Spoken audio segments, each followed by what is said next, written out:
সিংহ এখন ইঁদুর হয়ে মুখ লুকালো গর্তে, স্বদেশ ছেড়ে বিদেশে গেল তথ্য গোপন শর্তে।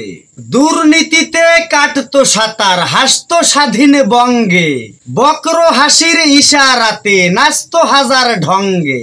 রাজ ক্ষমতা হাতের মুঠোয় এটাই ছিল মন্ত্র, এই পার্টিটা অবৈধতার জানতো নানান তন্ত্র। তার নীতিতে করলে আঘাত নাম গোপনে টুকবে, বাধা হয়ে কেউ দাঁড়ালেই লাল দালানে ঢুকবে। ঘরে বাইরে বিশাল দাপট কেউ পেরেছে রুখতে, তার ক্ষমতায় হয়নি সাহস আন্দোলনে ঝুঁকতে।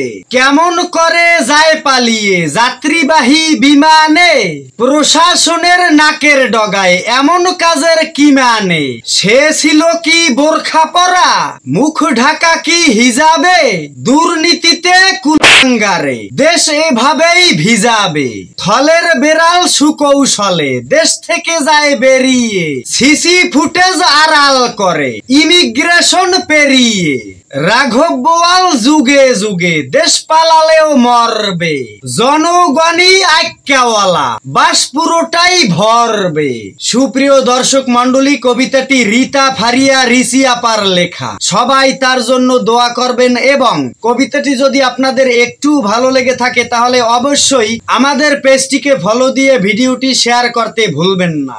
এবং কবিতাটি যেই মহান ব্যক্তিকে উদ্দেশ্য করে লেখা হয়েছে আপনারা যদি তাকে চিনে থাকেন তাহলে কমেন্টে অবশ্যই তার নাম লিখে যাবেন। ধন্যবাদ সবাইকে।